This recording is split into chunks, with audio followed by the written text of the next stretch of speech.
On today's episode of the Glad Trad podcast, I sit down with my good buddy Nick Cavazos, the traditional Thomist, and we talk about what it means to be a Glad Trad, as well as the importance of our faith in both our lives. And also, we finally settled the age-old debate. Can Catholics dance or not? I didn't realize I was such a modernist on this issue, but as you'll find out, maybe I'm right, maybe I'm wrong. Let's have some fun. Hey, a huge shout out to all of our patrons who help make this show possible. Please go on over to patreon.com/GladTradPodcast or go on and hit that member button down below if you'd like to support the show. And please, friends, don't forget to like, comment, subscribe, and share this video far and wide. Now, without further ado, this is the Glad Trad Podcast. How's it going, guys? Welcome back to the Glad Trad Podcast. I'm Jordan Pacheco. You already know that, and you probably already know this guy over with me. It's good to have my good buddy back, Nick Cavazos, the traditional Thomist. And Nick, I gotta tell you, man, you've been on a winning streak with a lot of your content lately. It's been fun to watch you, not just on your channel, but also on Avoiding Babylon. And I'm offended because you know, you can get one black guy on Avoiding Babylon, but I don't understand why you won't get other black trads on. You've not even invited me. So I guess it's over is what I'm trying to say.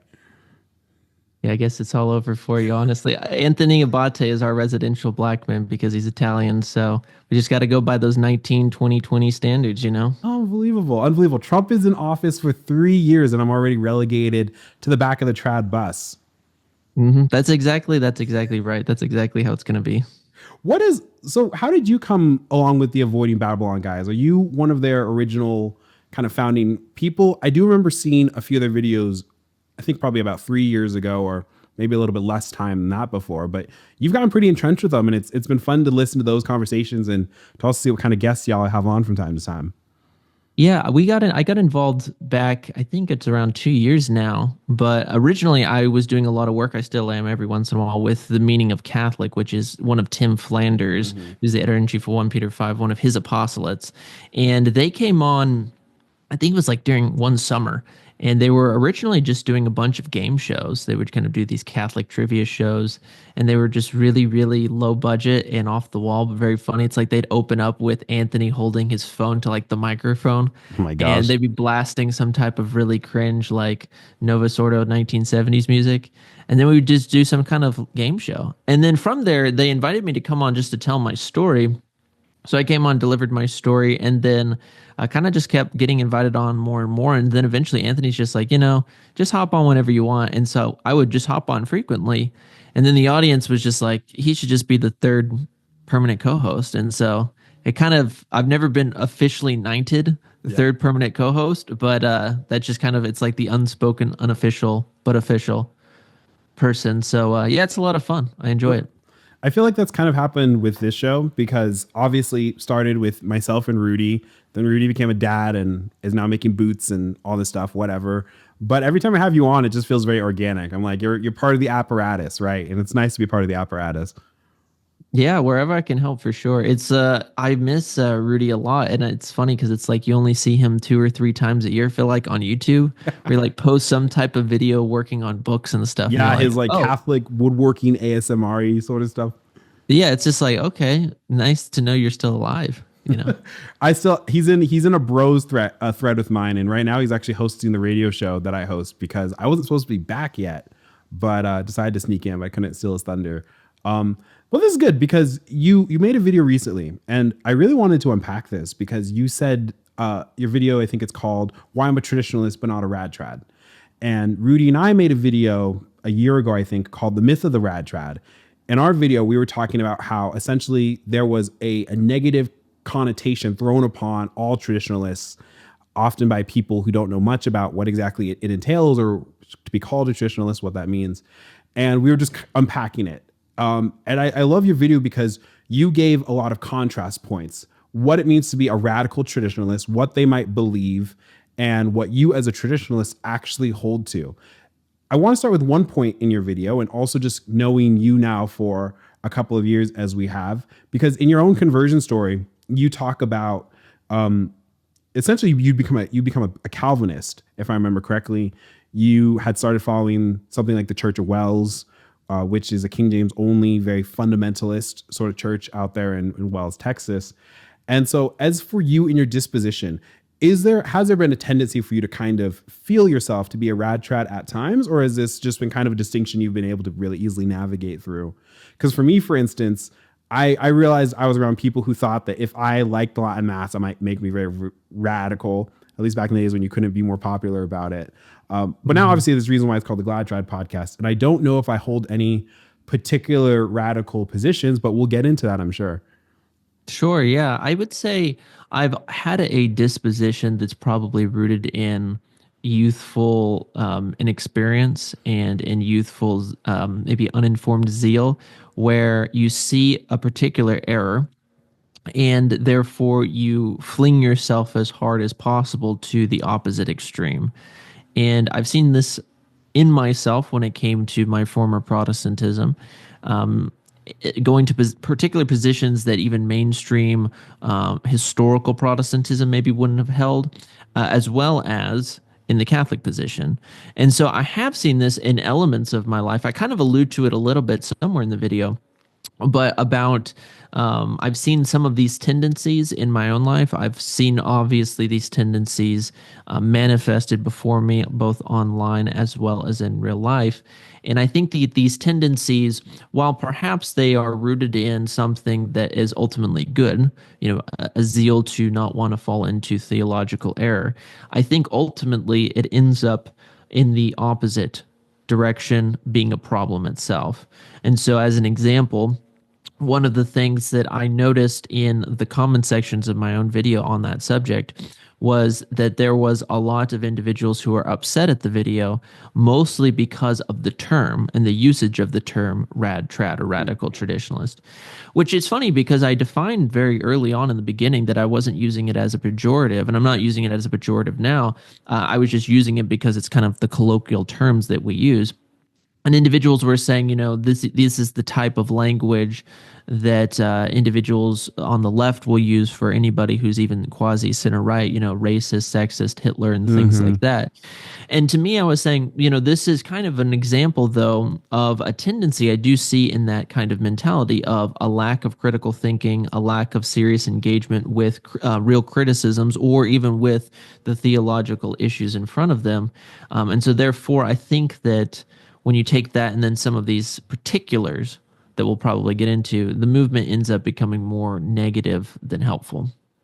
Yeah, and this was an interesting distinction for me when I began navigating my own traditional journey. I grew up in a hippy-dippy Novus Ordo church, but it taught me to love Jesus, so I can't be mad at that or my parents. And I think it was thanks to a love of history and a love of music, and I also believe the natural disposition God has given me, which is obviously pretty friggin' sanguine.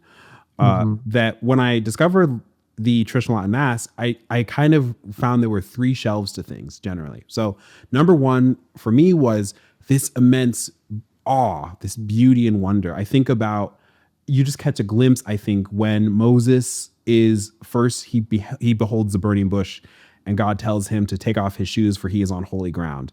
When I went to my first Latin Mass and I heard an asparagus for the first time and started crying, and I felt home in a way. I'd always been a Catholic, so I'd always been home, but it just felt real or better. And then the second shelf, what I discovered is that there's really an easy tendency to get angry perhaps about your background, especially if you're a cradle Catholic coming in. Why wasn't this given to me? How could they have released this? And you kind of begin to fill up your feed, your social media, perhaps your reading, certainly your memes, with a lot of dunking on the Novus Ordo and, set of a contest light maybe sort of tendencies. By the way, my mom the other day said something funny. We were driving someplace and I said the joke, of course, is the Pope Catholic? And my mom goes, I don't know if he's a Pope. It's like, my conservative Catholic mother is a set of a contest. What does one do? So that's the kind of world that we're in. But that tendency was anger, which can, of course, St. Thomas talks about, right? That anger can be utilized for a righteous end.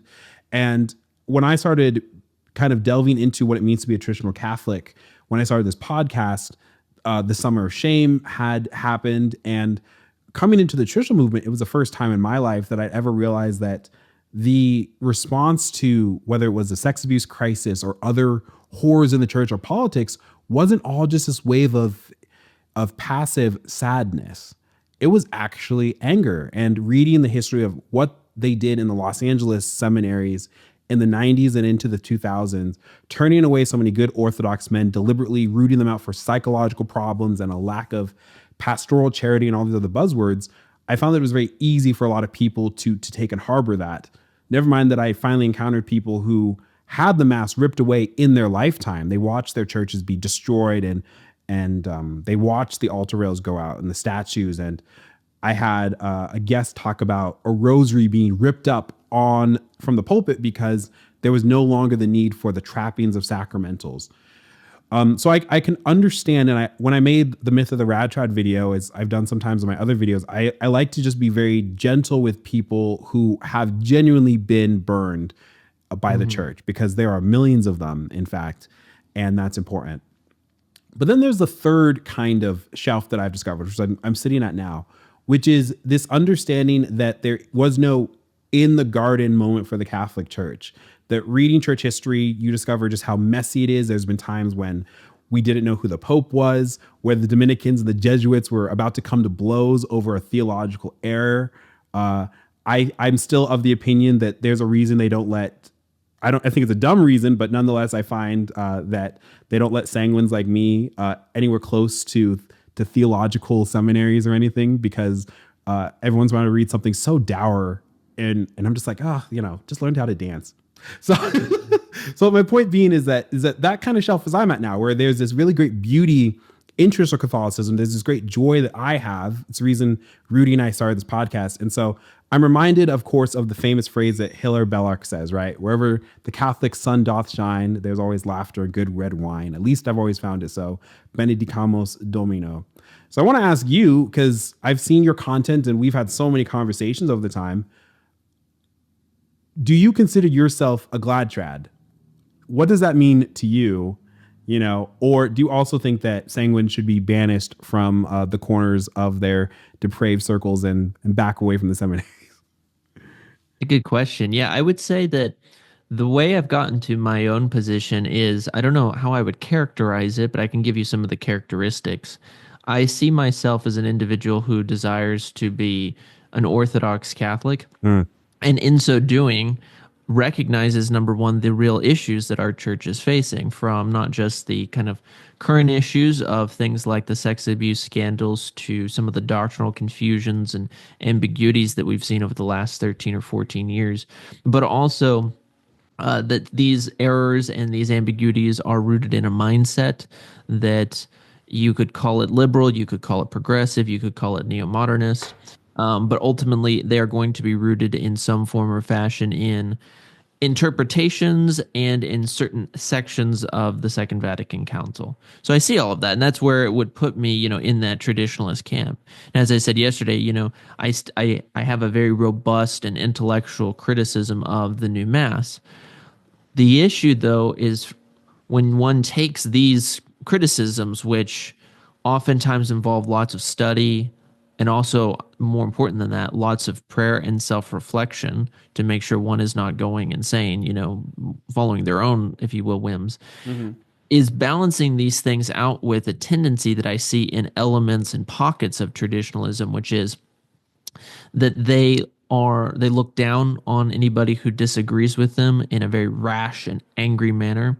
They seem to elevate and know a ton about conspiracy theories and private revelation more than solid catechisms or just living their faith. They also, as I talked about yesterday, seem to, at least in our Western Hemisphere sense, have a very harsh criticism of the United States of America, not in the context of government, because I think most people can agree like our government has issues, but more so in the context of the nation itself as a whole, as a conglomerate, is satanic and evil, which I oftentimes will just kind of cheekily respond to them.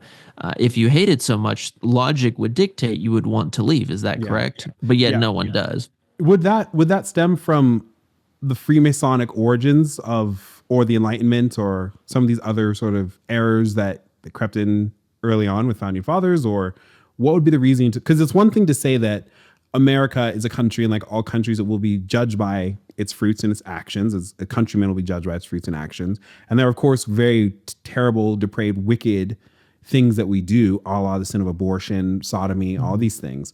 But it's another thing, I think, to take a step further and say, well, America is satanic carte blanche. That's the end of it.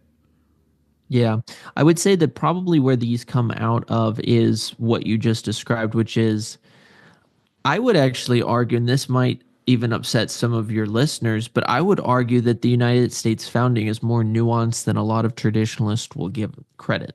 So, Yeah. as an example, when it comes to the Freemason question, undoubtedly, the many, if not most of the founding fathers were Freemasons. However, that being the case, one also has to look at the context of what level of Freemason were they and what was their participation.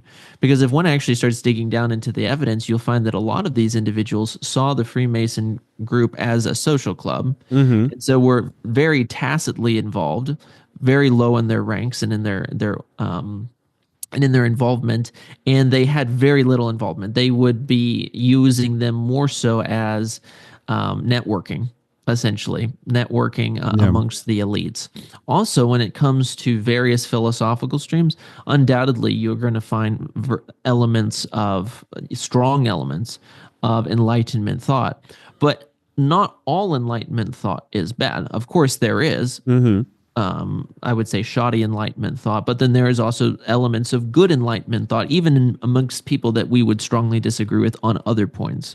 So, as an example, when we look at John Locke's theory of the natural law, a lot of his propositions we as Catholics wouldn't disagree with. We would agree with him.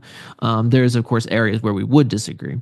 Point being is, though, when we also look at that, and then we also look at a lot of the Catholics involved in the founding of the United States of America and also in the shaping of the moral landscape, etc., we see that it does have a rich Catholic understanding. So now, while maybe flawed in certain areas, it's not the 13th century Catholic monarchy.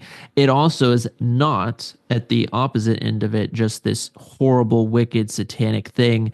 And so what I see is that, again, this mentality I find comes generally from individuals who, just like with the Catholic faith, take up these talking points rather than seriously engaging with history and seriously engaging with theology and then coming to the conclusions that are a bit more nuanced and at least give some liberty to various interpretations. Yeah, I'm surprised that in a world where we see, so for instance, I'm an admirer of Napoleon, as they say, especially since he reverted on his deathbed. And while I wouldn't advise anyone for the goodness of their soul to kidnap the Pope, Napoleon is objectively better than the French Revolution. A world that kills priests is probably going to be worse than a world that doesn't kill priests by any measure. So it's very interesting to me that the same sort of people who understand or can study the horrors of the French Revolution, the persecution of Christians and so many other groups, and the rise of the Third Reich, of course, the Communist Revolution, which Our Lady warned about even, would somehow glom the founding of America into that camp when this was a place that you could, whereas in England to be a Catholic was a very dangerous thing. Catholics could hold office here. Catholics could entire states even could have a Catholic identity, that this wasn't something that was going to result in your persecution. It's interesting that I feel like there's such a warping of just the organic way that our history is understood here in this country. Exactly. I think that also, when we look at the founding of the United States of America, as you pointed out, in juxtaposed to various Protestant nations that were in Northern Europe at the time, America was very, very tolerant. And it's famously talked about when it comes to the notion of separation of church and state. Of course, separation of church and state is traditionally condemned in Catholicism, but the classical American idea of it was mostly the idea that the federal government wouldn't legislate a particular state to have a particular religion. The states, of course, the state governments were open to have these things. And pragmatically, even if you were a total deist, you could take a step back and say, pragmatically, that makes sense because to have the Congregationalist Puritan Massachusetts get along with Maryland, Hmm. right, which is going to be Catholic, or get Maryland to agree with South Carolina, which is Anglican, you obviously have to have some form of toleration for the sake of unity. And that toleration, that mentality of toleration, is something that is licit in Catholicism, because when a nation is not a Catholic confessional state, one is of course allowed to have not necessarily the exercise of a positive liberty, but a toleration for the sake of domestic tranquility. That, of course, is something that is listened. And so, yeah, it kind of just goes back to just my overall criticism of a lot of these tendencies, for lack of better words, this kind of anti-intellectualism. This is something I see very common also in my fundamentalist upbringing. I see a certain parallel Okay. between the mentalities of, again, for lack of better words, the radical traditionalist and the independent fundamental Baptist, where they look at, for instance, our geopolitics, and they look at it through the lens of the end times. And that reminds me again of the dispensationalists, who have their charts and their maps, and they look at through things through the lens of the end times. They're very, very similar, but with a Catholic flair. And I think that ultimately what these things do is they lead man to my ultimate criticism, which I have coming up in a future video. I didn't mention it in this last one, but I think that radical traditionalism can lead to a very dangerous practical Pelagianism.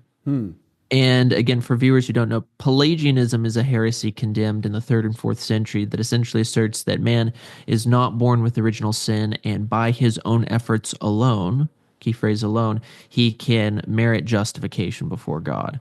And this, of course, is condemned by the church, and of course, famously by the Doctor of Grace, St. Augustine, who asserts that we are born in original sin and we desperately need the grace of God, and the grace of God is what saves us.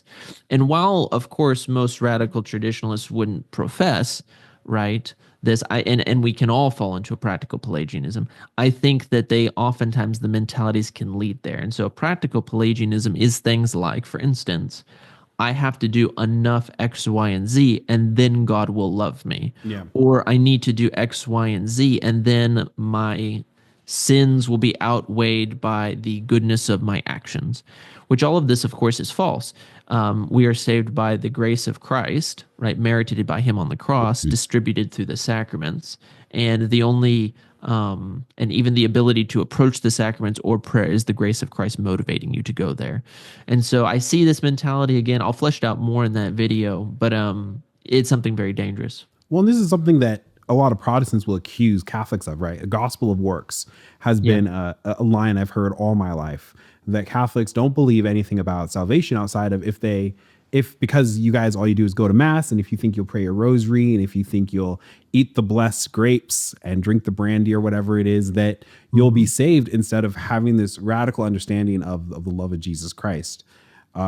So I suppose you're right. You can slip into a practical Pelagianism, even just amongst, I'd say, like the mainstream of the traditional movement, because there is something that you are professing, a particular mode of being inside the church, which is going to set you apart from other things. I say all the time, I'm a Latin mass supremacist insofar as my own right is concerned, but I have absolutely no interest. In fact, I have a lot of sadness about the fact that we desperately last century tried to Latinize the Greeks in this country with figures like Bishop Ireland and the great Americanism heresy, and that pushed a lot of Eastern Catholics into the arms of Orthodoxy. It essentially gave the Russian Orthodox Church and the Greek Orthodox Church an opening in America, because we wouldn't respect those sorts of distinctions. So yeah, this just all goes to show. I think that there is a very fair criticism. When you say radical traditionalists, are there any particular groups you would highlight? So let me ask this. Let me give the first scenario, at least, is, I think that especially you, but both of us certainly, I'm so beyond the pale about questions about the Society of Pope Pius X. It's normie to me in a lot of ways. It's just it's obvious. But you think about the Society of Pope Pius V, which is a sedevacantist group of churches or independent chapels. Would they constitute, in terms of their thinking, being sedevacantist, is that radical traditionalism, or are there other sort of ways to know? Yeah, it's a good question. I guess I try to approach it as charitably and give as much lease as I can to those groups because I'm sure that there are individuals in those groups who do love Christ and are striving for the best. I would Yeah. say the mentality is something that, of course, as you wisely said, can creep into all forms of traditionalism.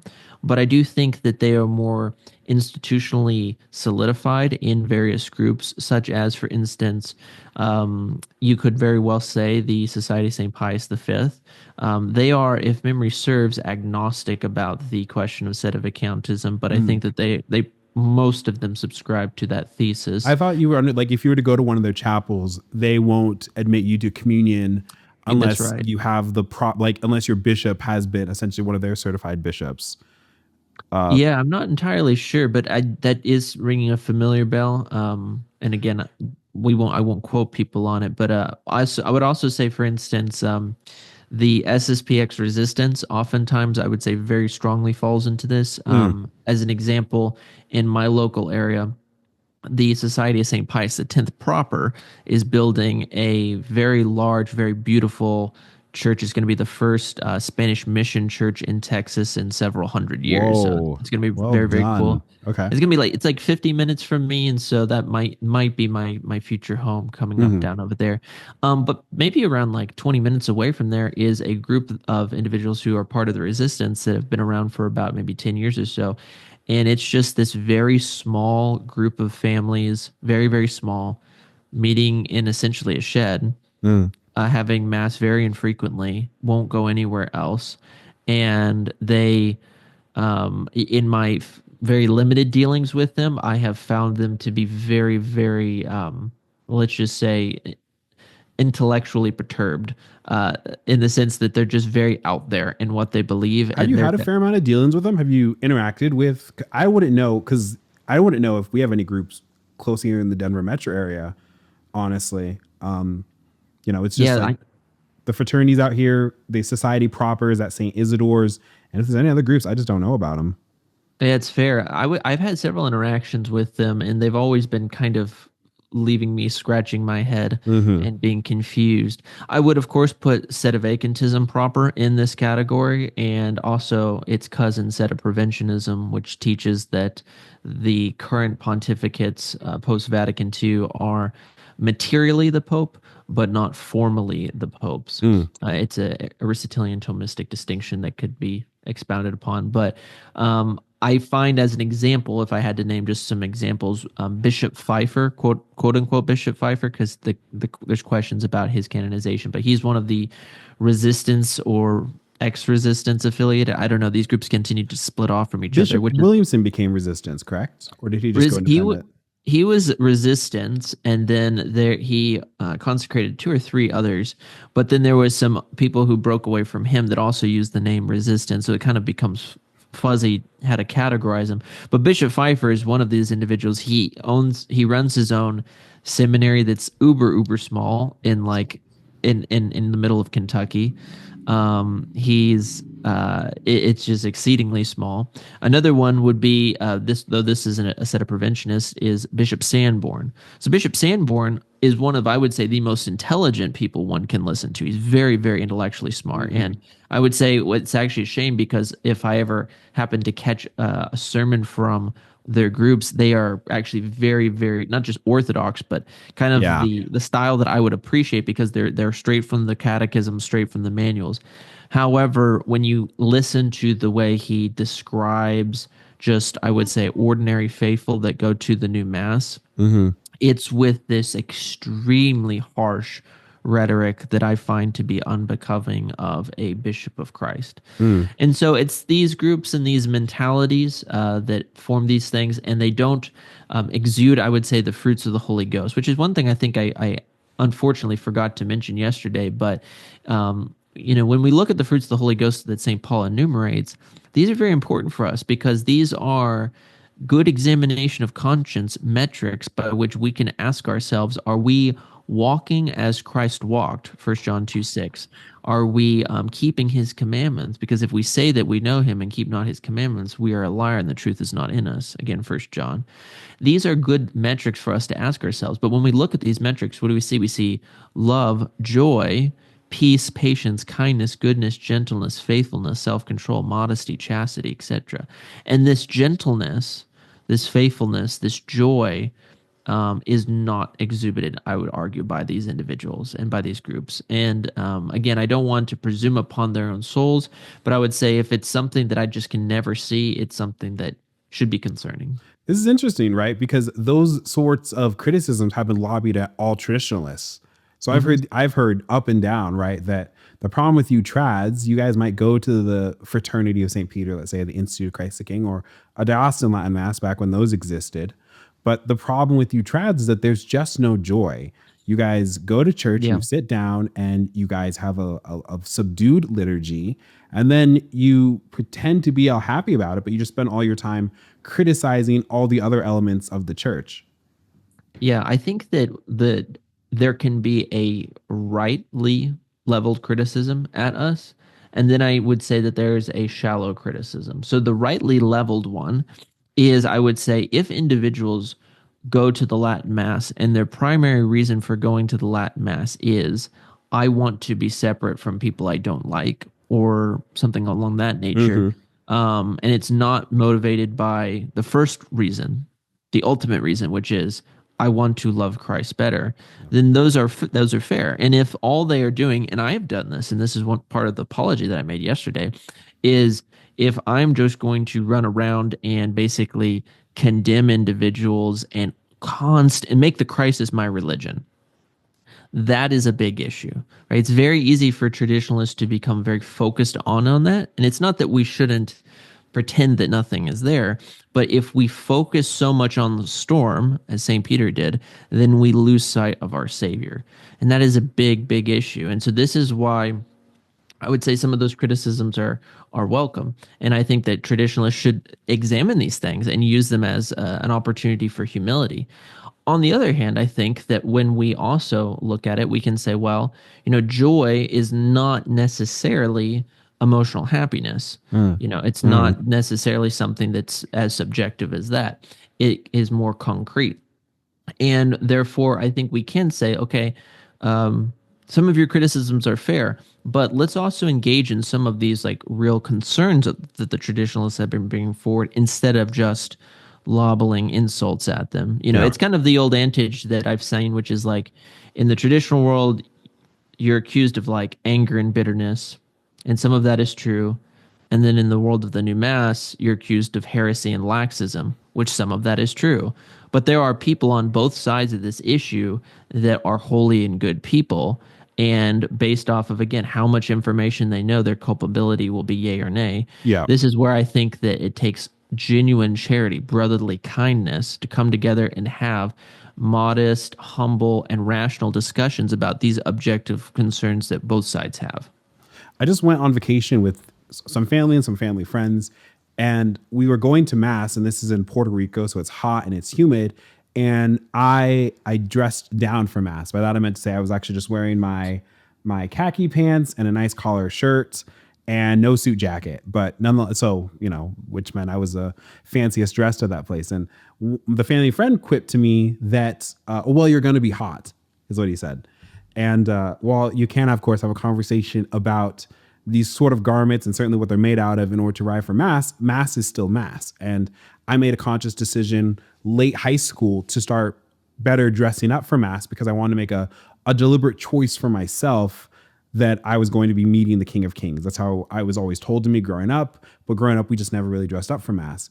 Now, in that little comment, it's not one that was made out of malice. It was one that you just realize that if you've been doing something in the way it's been done for, at this point, 60 years, certainly, but in other parts, even beforehand with the liturgical movement and everything, you just get a sense that there's so many things that I don't fault my family for or friends for that might go to the new mass, maybe a new mass that is irreverent or one that is, I think, very antithetical to the spreading of the gospel message or the Catholic faith.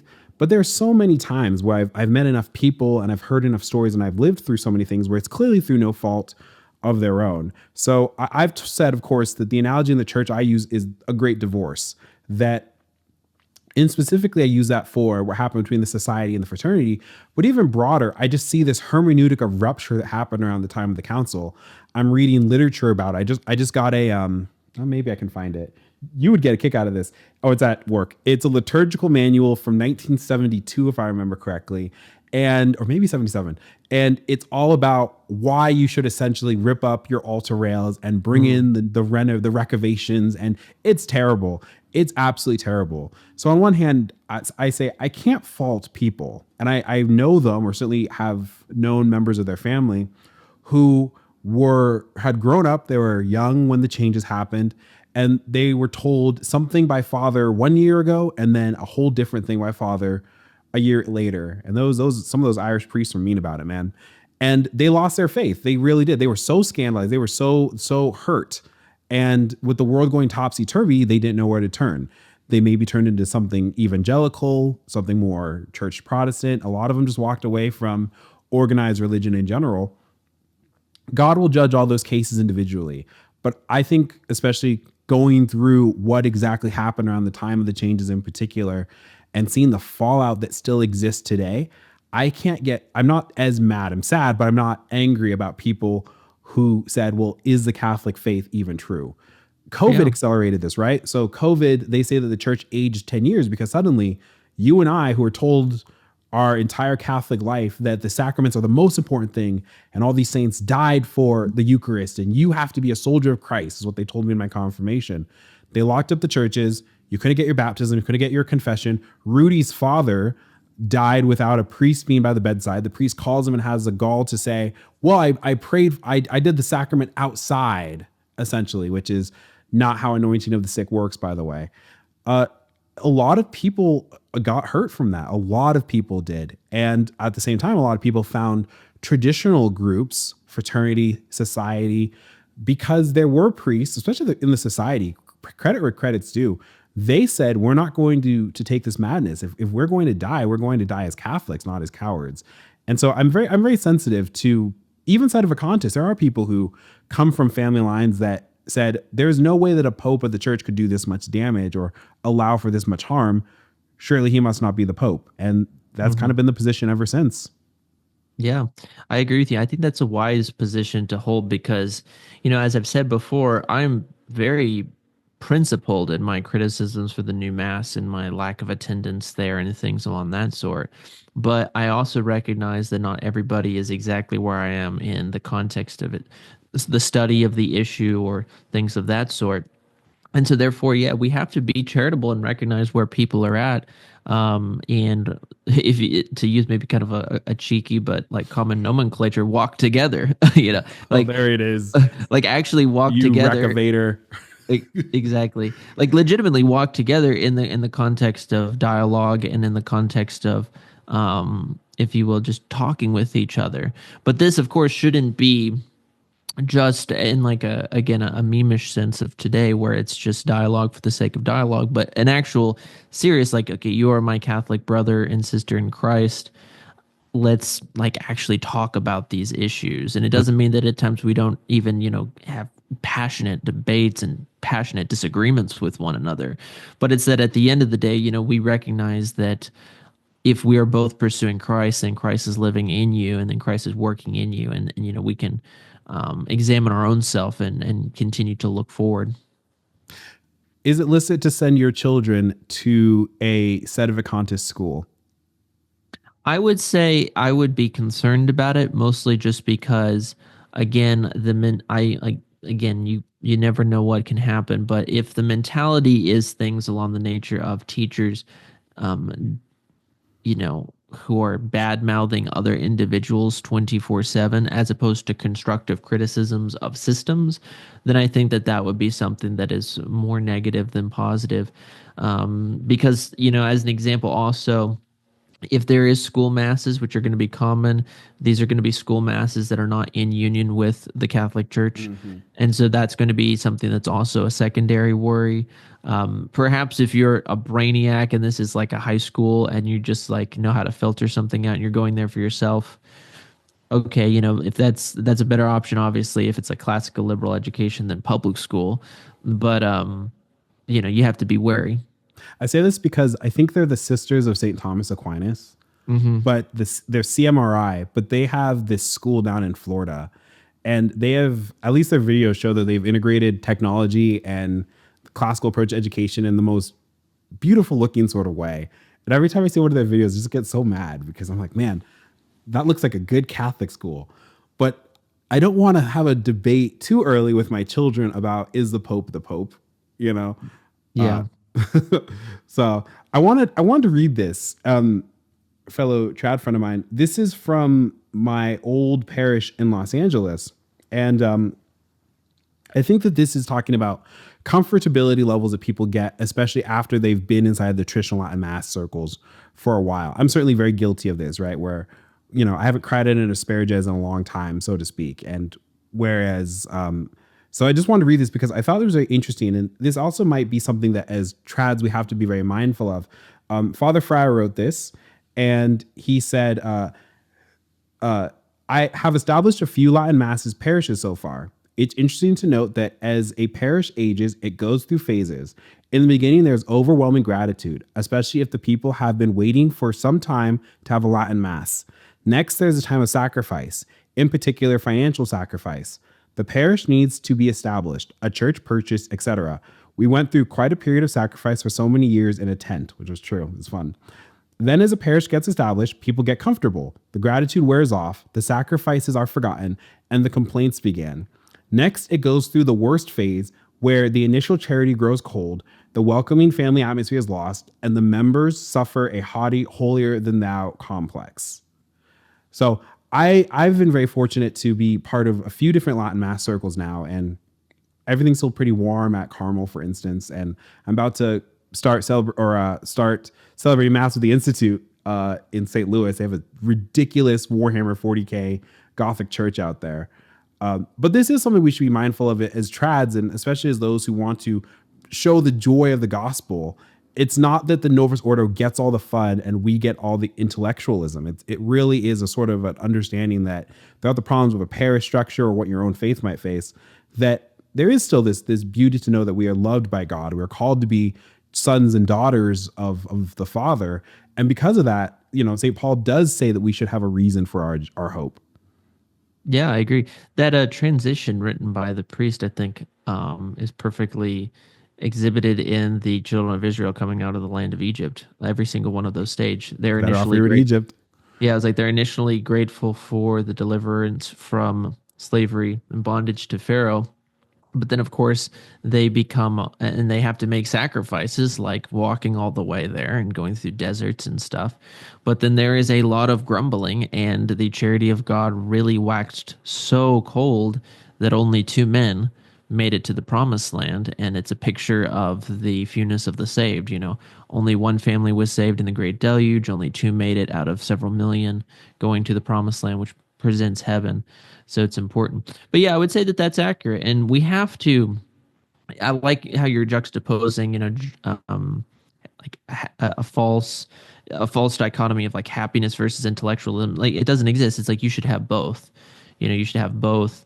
And that's the thing, because it's like through study of the faith, which the intellect is made for, the intellect is made for truth, the will naturally gravitate toward that. But the will, of course, being in control of the passions, the final executor of that, can exhibit in human flourishing and in human happiness.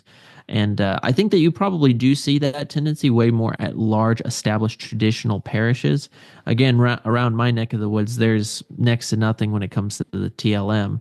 And so I am somewhat of a babe in the context of actually having like a full established parish. That's because they put the band hammer on yours in the cathedral, if I remember correctly.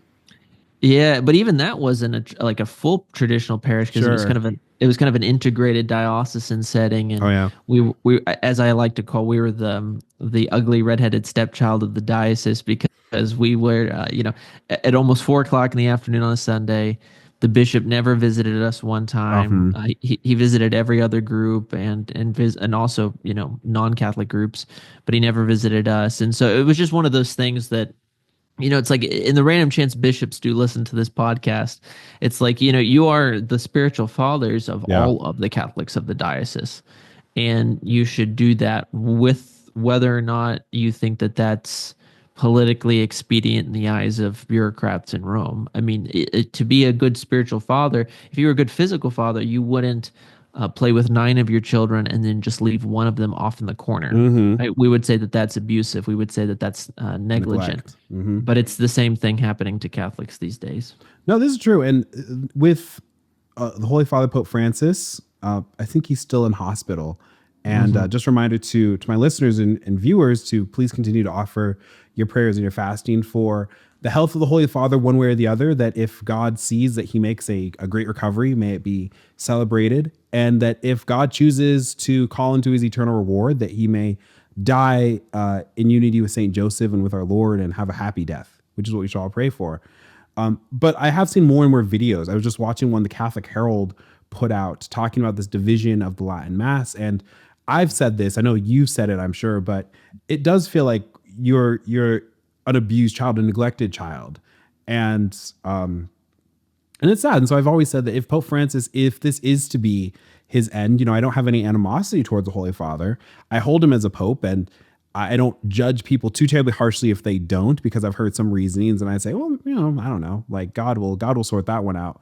But I do wish that he would say maybe something nice to his traditional sons from time to time, and maybe take away Traditionis Custodes. Which brings us to my other question, which is, at some point we're going to have a future pontiff. And I'm sick of whiplash papacies, Nick. I'm sick of loving Benedict and then having that all ripped away.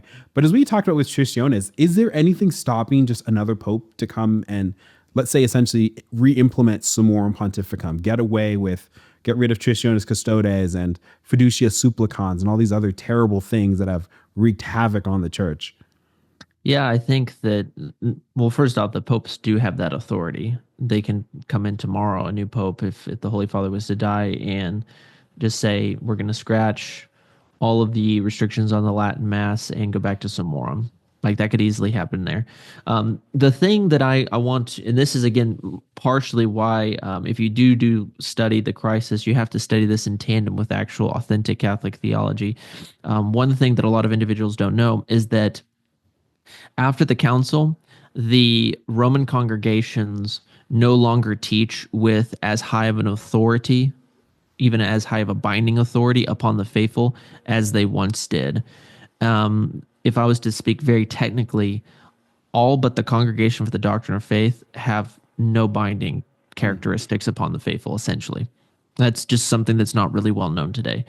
And this is just kind of, I think, a mentality that's been adopted since the council of the listening church, the dialoguing church, as opposed to the teaching church.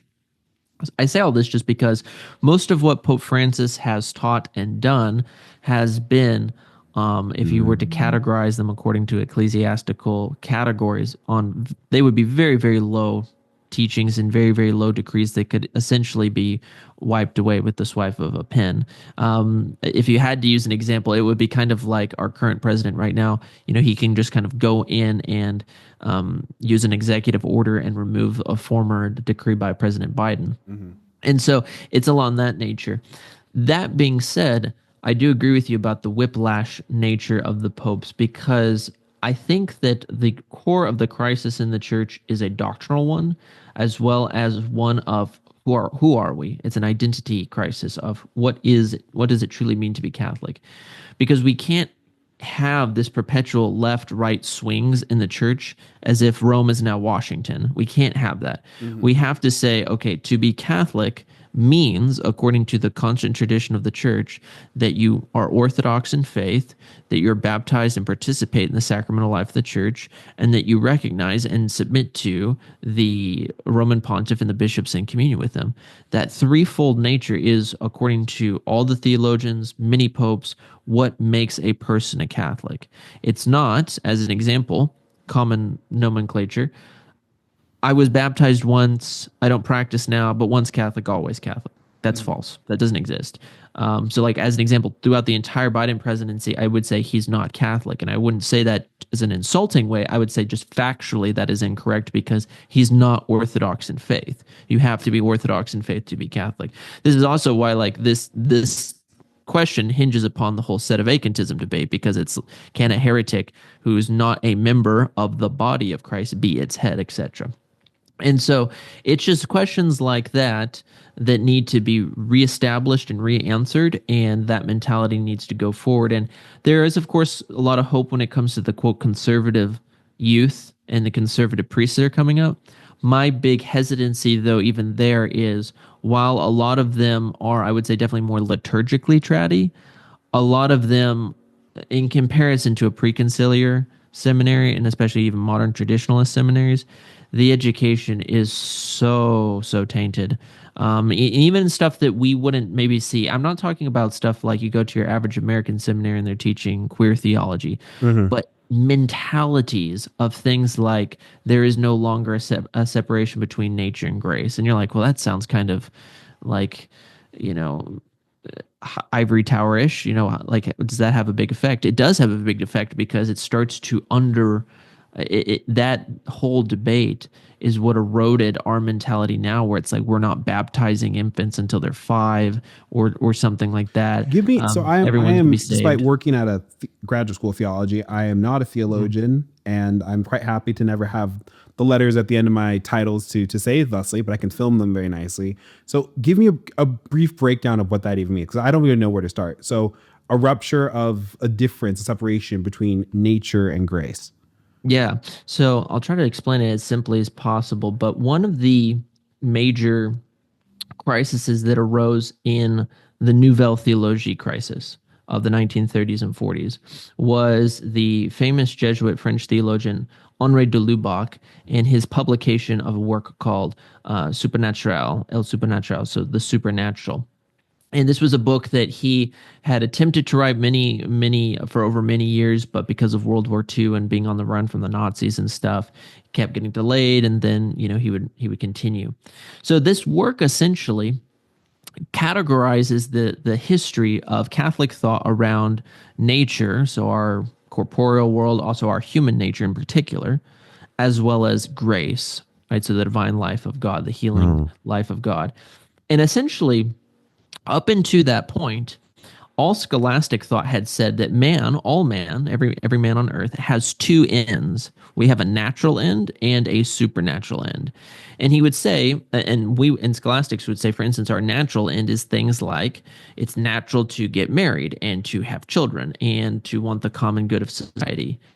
And then there's your supernatural end, which is through sanctifying grace, through the merits of Christ's death on the cross, being united to God in the beatific vision. Two ends, if you will. And of course, these things blend together, and you know, we're not just a soul over here and a body over here. They work together. But Henri de Lubac essentially asserted that man doesn't have a natural end, but only a supernatural end. And so therefore, he introduced into this debate the position that asserted that all man from birth has his soul already pointed toward the beatific vision. Which is something that scholastics and historical Catholic theology has never taught. We've taught that we're born in original sin. Yeah. We're made for God, but we're pointed away from God. To use the language of St. John, we are children of the devil, right, because of sin. And because of God's grace, right, and the regeneration of the Holy Ghost in baptism, Titus 3:5, we're regenerated and we're justified. And therefore we're adopted as children of God. That's why we can call God Abba, Father, and it's that adoption. We're adopted from Satan into God's family. But Henri de Lubac asserted that all man has his compass or his soul pointed toward God. Well, this text was condemned by the Holy Office, rightly so, because think about the implications of where this leads. It essentially is not explicit, but a practical denial of original sin. And it is a practical denial of the teaching that there are few that will be saved. And so when you pair this also with, though different theologian, von Balthasar's Dare We Hope thesis, this is where the missionary efforts, the sacraments, and even the very constitution of the church, which is to give God glory by the salvation of souls, is now under threat. But this mentality was adopted very much so after the council, because Henri de Lubac was made a cardinal. All of his censures that had been previously put on him were stripped away. And this is something that is still taught very commonly in most diocesan seminaries. So where you can have hope that sure, like your diocesan seminary, 20-year-old guys, they're wearing cassocks and stuff like that, and they want some Latin involved. They're not being taught oftentimes the set by set, tract by tract, scholastic curriculum of philosophy and theology and morals anymore. They're being taught these 1940s and 1950s heretical theologians. And if they do use things like St. Thomas, because there's some conservative seminaries that do use St. Thomas, they're not going to be going back and reading him through the lens of the commentators, i.e., all the Dominicans that commentated on him, that true Thomist discussion, but they're just going to be reading him like a Protestant would read the Bible. So it's me, Thomas, and the Summa, and that's a big issue. So I do want to say though, I find that maybe this will be hopefully the sort of strain to get the church back into its traditional theology. You've always been completely right about the fact that this is fundamentally a doctrinal issue. This was one of the things I discovered. The biggest separation when I started going to Latin Mass, I realized wasn't so much the language, which was at that time, people were very, very dismissive. Oh, you guys just want Mass in Latin. Well, it's the missal. It's actually what is the underlying. The only thing I can think of, though, is that if you have a traditionally minded priest or a conservative priest who doesn't want to, be what his boomer and Gen X counterparts have done, at some point, and I've heard this in my life, I feel like I'm fortunate enough to maybe have grown up with, despite some of the very external scourges of the reforms, and prior to, as we're getting to, prior even to the council, I always felt like it was very important in my family that you talk about the quickness in which to baptize babies. And I've actually learned that more so since becoming a traditionalist and also just associating myself more inside wider Catholic culture. I'm horrified when I have friends who wait 1 month, 2 months to baptize their kid. And the reason why is because I understand deeper, not just how much of a gift baptism is, but how much of a consequence original sin also is. We are simply immune from both the horrors of original sin, thanks be to God, but we're also immune from really understanding what exactly, like the beauty of what exactly is happening when a child becomes an adoptive son or daughter of God. I'm hoping, however, that this new strain of priests, I think it is a better window right now more than for the past 20 years. I'd say it's going to be easier for them to pop on a podcast like this or your show, of course, and to actually begin to hopefully undo some of this mess that it went on, especially a century ago. Yeah. I think that a lot of individuals have come to me over the past 5 years and they've said, Nick, where's good places to go to seminary? And when I tell them, really, you just need to find a traditional order, oftentimes they'll bemoan that. But the fact of the matter is that I always use this analogy. Diocesan seminarians will tell me, we have to learn on our own, right? Elements of Catholic theology. But I'll use the analogy of if you were a patient, you went inside a medical office and you had some really horrible, God forbid, form of cancer, and your doctor came in, you found out that your doctor had been ill-trained, but don't worry, he's read some stuff and watched some videos.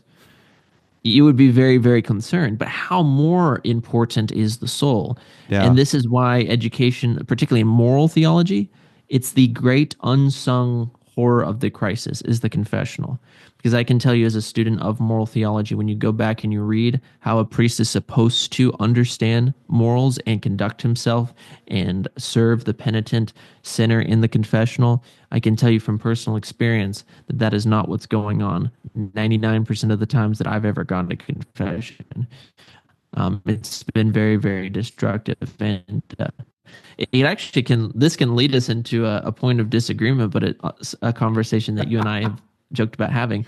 But on that context of like priestly decorum and things like that, I have for some individuals I know who go to a seminary up in Dallas, and in this seminary in Dallas, they will have their classes with other women, lay women, which is something that just is bizarre to me, absolutely bizarre. And they will have these instances where the seminarians and the college girls and college guys will all come together for bonfires and things like that. Now, again, as a die-in-the-wool traditionalist, it's like, that is something that is just so horrifying and on so many levels. Again, just thinking back upon the teachings of St. Alphonsus on the matter, it's just horrifying. But it leads into this discussion actually of dancing that you and I we have gotta go wanted to there. have, Okay, frick.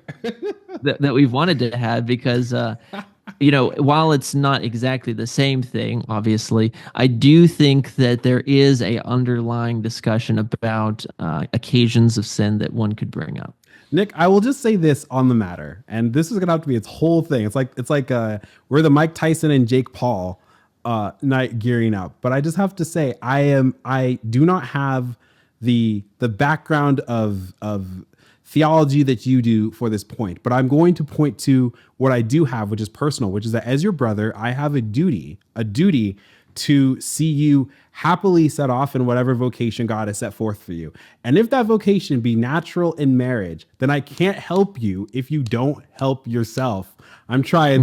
Listen, there's a ball coming up in a month.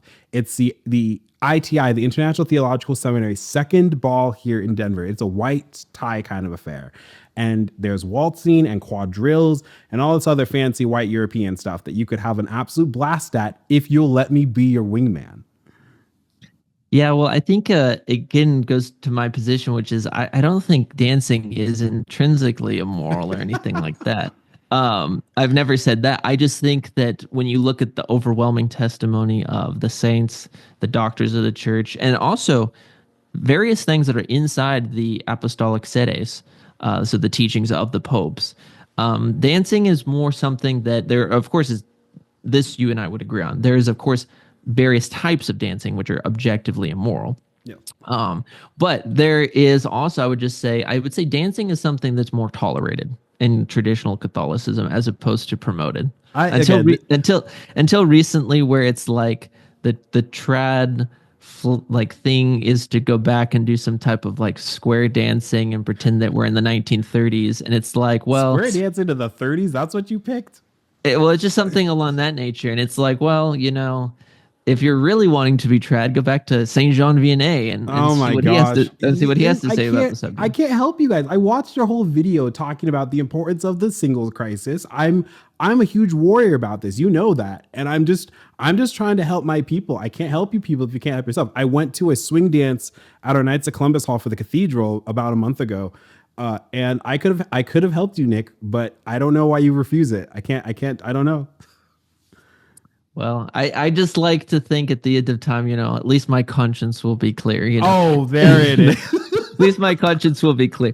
It is a way, I think, a difference between our personalities, because it's like, for me, this is the issue.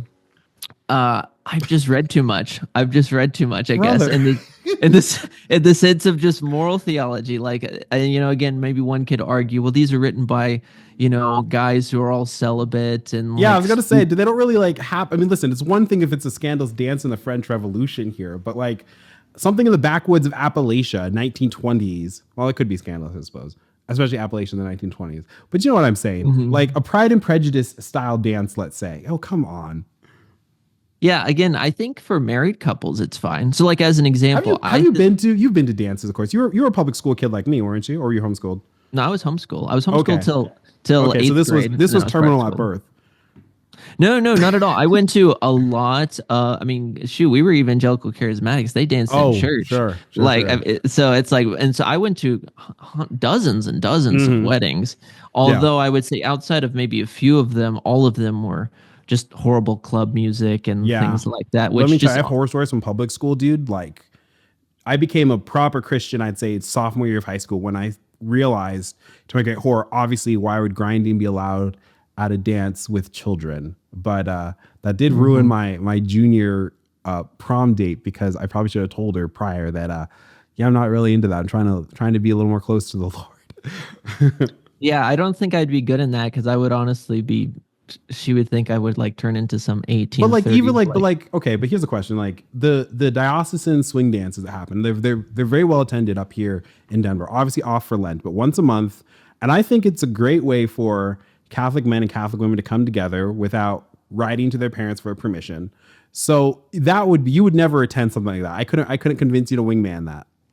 No, probably not. No, I wouldn't attend. Yeah. Mostly because here's the thing: is it's like, for instance, priests are forbidden from going, and Sure. priests are also forbidden from promoting it. So if you ever have a priest who like says Well, it that's from the all. pulpit, then you have to go talk with them, be like, Well, well, it's always a quiet little snippet on the very back of the bulletin that maybe some layman put in. See, that's where the Dominican like heretic hunter in me comes out, where I'm just like, hey, Father, who was this? We can't promote this. So you would only go to a dance with your wife, is what you're saying.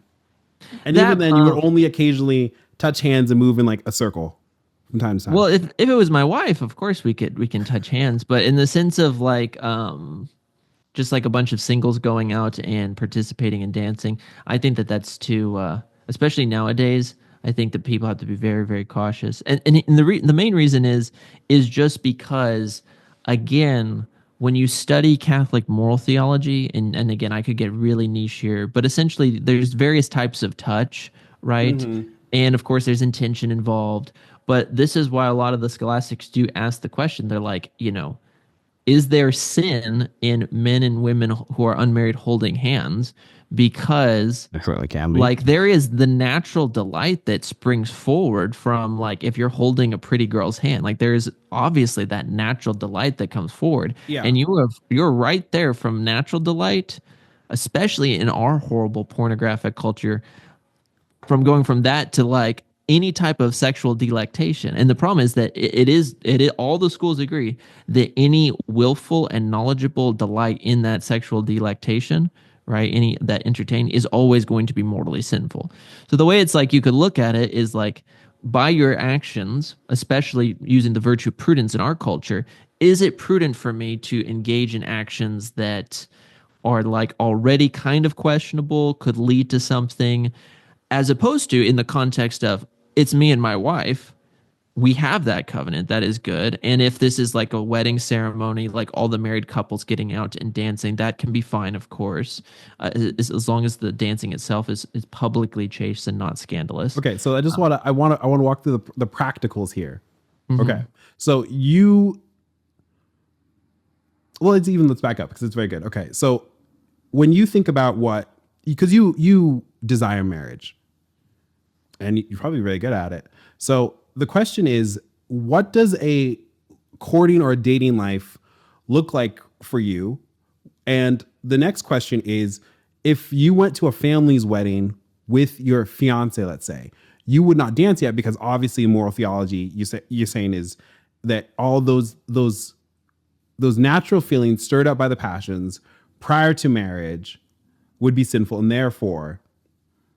So are you an advocate of like no hand holding, no affection in that way, physical whatsoever prior to marriage, therefore, or just specifically when it comes to dancing? Yeah, sure. My position could be enumerated this way. Personally, I think that the traditional culture would be benefited if we were to abandon this like hyper individualistic selection of a spouse Sure. and go more back to a more moderate form of matchmaking. I personally think that that would be the most beneficial. If you have, like, for instance, tight knit communities where everyone kind of knows everyone and you are put together with this person. Of course, you have to have the final say, right? You can reject the individual. But I think if you balance that out with, of course, the traditional courtship method of the father having a lot of influence in that, that can be something that's good. To your second point about touch, I would say I look at it this way. In the first stages of courtship, right, one is wanting to prove whether or not the other person has sufficient virtue in order to end up in the end of courtship in sacramental marriage. And so, especially for the girl needs to be asking herself the question, can this guy keep his hands to himself? Because if he really struggles with impurity, he is going to take that into our marriage. It's like you hear all the stories of the individuals who said, I thought marriage would get rid of my pornography issue, and it didn't. They dragged those things in. And so she needs to be looking at that. And also for guys, right? I mean, pornography is not a one-way street, especially these days. And so looking at those sufficient virtues, if you do and you enter into betrothal, then the theologians agree that you can engage in light forms of physical affection. But the reason for that is because you've moved now from a place of no type of bond to a place of bond that has the specific end of marriage. Right. And so with betrothal, it is I am making an actual vow that says we are going to end up in sacramental marriage. And so therefore various light forms, non-scandalous forms of affection, I think, can be licit. So therefore, to answer your question, it's like if I had a fiance and we were to go to a wedding and there wasn't some, appropriate music, non-scandalous and things along that nature, I would say then it's of course fine for you to dance with your fiance.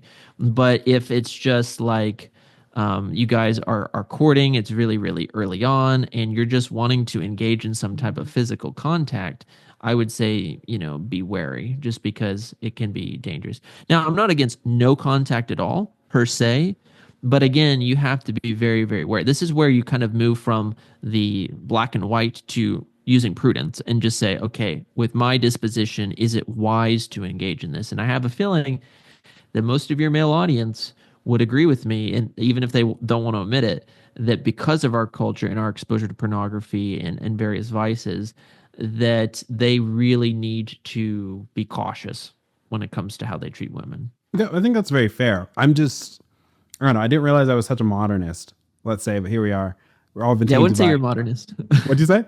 I wouldn't say you're a modernist. It's one of those issues I think that's interesting because, for instance, Dr. Kwasniewski, who I have a lot of respect for, he disagrees with me, but he takes more so the approach of looking at things through the lens of culture, which I get. He wants to see more traditional cultures arise, which I think are good. Although I think that some of the conversations behind what is culture, that is maybe some places where like he and I could really get into some interesting conversations, like what is culture, etc. Yeah. I look at things more from the theological perspective, because again, to me, ultimately, while there can be good cultures and bad cultures, what is right and wrong is always going to be right and wrong. Yeah, that's true. I definitely come from the cultural perspective. Again, I don't have the theological language, but I am struck by, I don't know. You look at all of history and of course, like our dancing habits have changed very dramatically, especially someone's going to harken back more than 100 years, but I'll say specifically the last 100 years. Cause for instance, I love 1920s jazz, but I completely understand how scandalous some of those dances would have been. Charleston, not so much, but maybe it would have been. I have a joke that I probably would have heard a couple of homilies in the 1920s and maybe still listened to a little bit of Louis Armstrong. So I do have that culture perspective, but again, it is vested in a serious love because now that I'm back, baby, I have a vested interest to see my Catholic friends as happy and married away as possible. And if I can't drag them to a dance, I'm out of another tool. I gotta reposition, figure it out. Yeah, I think honestly, if again, it depends on every person, but if the person, like for instance, a young guy is comfortable in his own skin, i.e., actually have some real confidence in himself, all you really need to do, Jordan, is just introduce them and then like fade into the background, and he should be able to work his magic. You know what I'm saying? Like you're just the brief go-between person. Well, there's a confidence crisis across the whole culture, but I'll talk to men in particular because that's where my heart is, which is that I call it killing Dulcinea. I know too many guys who pedestalize women or make them into like they make it into a sort of cultural or theological question or something, and they wrap their heads 1,000 ways to Sunday and think that if her father doesn't come and drop her off at his house, then they're not doing something right. I'm way more of a pragmatist, especially considering that I find myself still very geared towards marriage. And I'm just saying, like, I've seen so many guys who just don't have any confidence because they've never had. And you're absolutely right. Like, there's a lot of factors to this. There's the fact that there's a crisis of masculinity. There's a pornography revolution, and nobody talks about. There is a fact that I don't think that society has facilitated a lot of healthy interactions between the sexes. And to be fair, in some cases, right, women have not helped themselves in a lot of cases as well. So, and part of the reclaiming of how to build confident men, and more importantly, more vested in me, which is how to make sure that Catholic culture, which I'm deeply, deeply passionate about, can kind of become the envy of everyone in their non-dancing Puritan friends. Part of it is just saying, okay, well, one has to put themselves in a little bit of not spiritual danger, but they have to put themselves in danger to fortify themselves with whether it's talking to girls or learning how to build their own confidence. And confidence is not built without discomfort. Exactly. And so I just and so I'm just pulling out every tool that we have at our disposal for that. I have a Yeah. vested interest here, and I will. It has to continue. I think a lot of times guys struggle with confidence because they don't know what the word means. They hear confidence, confidence, Sure. confidence, and they're like, so wait, what does confidence mean? Is confidence the kind of alpha bro Andrew Tate? Is confidence just like believing in yourself or being Yeah, yourself? What is I can confidence? see that. I think the best way to define confidence, honestly, is that you are honestly and genuinely comfortable in your own skin and you're comfortable on who you are. What I mean by that is not that you don't see that you have flaws, but it's that you recognize you have flaws. You're comfortable with them in the sense that you know Christ can overcome them. And then you go about living your daily life. And so I think confidence also is something that comes through fire and trial. Yeah. And what I mean by that is, as an example, in this context, when it comes to talking to women, I think that many men see being rejected as like the great failure. And Hmm. so they overthink, they put themselves into knots. But if you've been rejected 5 or 6, 7 times and you learn how to take rejection healthily, you actually recognize, rejection's on just the natural level. It's not that insane of a conversation. Like it Yeah. just like, does it suck? Sure. But it's like one of those things where it's like, yeah, it sucks for a day, but then you move on. And that's about it. And I think that when that stage hits, you know that you are in a comfortable position. And so therefore that's why I say like guys should just go. And if it's through friends like yourself or through by themselves, like just go up and start talking to women. And talking to women is not, it is an art, but it is not the most complicated thing. It is genuinely, most women want the following. They want to feel safe emotionally, physically, etc. So like when you're talking to them, don't be ribbing them like you would your other guy friends. Yeah, That they're not. does, Uh-huh. it's like that doesn't mean that you don't have some light teasing in it, but you have to use that appropriately. And you have to make women laugh. Women want to laugh and they want to be felt, they want to feel safe. And so if you can do both of those things, then that is a good thing. And also what women desire to on I think it's a lie that a lot of guys have told themselves that women don't look for physical characteristics. Women do. I do. They don't look at it maybe as excessively as we do, but they do look at it. And so, as an example, if you are a guy who doesn't go to the gym, or you are a guy who is very unhygienic, or if you're a guy who does not have a job, I'm not talking about making 6 figures, but you don't have an occupation Hmm. and you're not even looking for one, or you're just very apathetic about the subject, those are going to be things that are turn off-ish. You just basically have to look at through the lens of, for lack of better words, evolutionary biology. Again, I'm not a proponent of evolution, but in the sense of I use sexual biology. marketplace value. You could use that phrase if you want, but yeah, it's just through the lens of like guys are wanting in their subconscious women that would be good mothers and Hmm. good receptors of genes for their children, and then vice versa. Women are looking for the same thing, but women recognize that because they will have to carry a 9 month old or a 9 month child with them, that's going to be a lot of time. Plus, that 18 years of caring for that in our society, Yeah. plus the reality of things like if I don't feel safe, is this lack of safety because either A, he is not able to protect us, or B, maybe he's abusive on the other extreme. Like Mm. he does have the ability to protect, but he won't protect my heart. He will abuse me. He will take my baggage or my wounds, and he will bring them out as jokes or things along that sort. By the way, remember when we did that whole episode on the dating epidemic and stuff like that, and then you didn't release it? Yeah, I actually was going to tell you. I didn't know whatever. I had the episode, but I don't know whatever happened to it. I don't know if it got deleted or what happened, but I can't find it for the life of Dang. me. So it wasn't Okay. a lack of me dissing you because it was a good conversation, but I Yeah. honestly just could not find it. Okay. Well, lost to the sands of time, I'll take as one who's seen a lot of Project O into development hell. Yeah, I literally don't know what happened to it. It's so Well, weird. the listeners got a taste of it, I suppose. But we had some serious fun. That's a dag shame, but that's okay. We'll have to dissect it one more.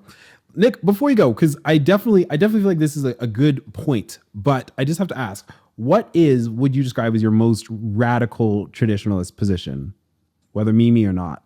Yeah, I would say my most radical traditionalist position, probably for most people, would be things like I think that the new mass is in and of itself theologically deficient. And because of that, I would encourage people to recognize two things. One, that they should not attend, not out of some binding way of me saying if you attend, you're committing sin or something like that. Just if you hold hands at the new mass. Then it would be double sin, double mortal sin. Um, but so it would be in that sort, but it would just be in the sense that the church has always said in her moral theology that you don't have an obligation to go to a theologically deficient liturgy. They would oftentimes use this in the context of, for instance, like a heretical priest or a schismatic priest. They would say, like, even if the mass is Catholic and valid, you don't have an obligation to go. Your Sunday obligation is not going to, be dependent upon whether or not you put yourself in theological danger. In the same way that if you look at again at old 1930s manuals, they would say, like, if it takes you more than 30 minutes to walk to church, you're automatically dispensed. Or if you're a Latin Rite Catholic and the only mass around you is a Byzantine Catholic church, you're automatically dispensed from going from Sunday obligation because they said it would be too weird for you. You wouldn't understand. You wouldn't even knowing what's going Oh on. no. And so I would say, applying these same rules, we can discern that because the new mass is theologically deficient, not heretical, but deficient in the sense that it veils various Catholic truths that should be there. In particular, propitiatory sacrifice, the notion that because of my sins, the justice of God is offended and Christ merits and satisfies that justice. Also, the integral nature of how the Eucharist is seen. So, the over exaltation of Christ in the people and Christ in the Word, to the diminishing of Christ in the Eucharist, and then also just on the practical level, the total just disrespect of how Christ is treated in the rubrics. So things like, as an example, not keeping your fingers together after the consecration, the reduction of genuflections, the removal of nigh almost all the signs of the cross, which again show that this is a propitiatory sacrifice. And then finally, the sacerdotal priesthood, where the priesthood is something now which is um, seen almost in a kind of a quasi-Marxist sense, where it's like, let's get rid of the priesthood and the laity distinctions, and let's see us all as equals, cooperating and doing things together. And I'm just kind of the presider of what is going on. Even if you go and you have good intentions and you have the Catholic faith, your faith will be watered down over time. More and more compromises will arise. And I would point to as an example of this, all again of the conservative priests who go into the new mass and they're all fired up from the diocesan seminary, like, I'm going to be the one. I'm going to be the Oh one yeah, who the one. changes the scene. And then what do you see? Within a year, they're already serving with altar girls, doing communion on the hand. It's the perpetuation of the same, if you will, status quo. So that would probably be my most spicy take, and you could probably pair that with, again, while I see the new mass is valid, I don't see the new mass as something that the Catholic Church is given. I see the new mass as the personal heir of Pope Paul VI.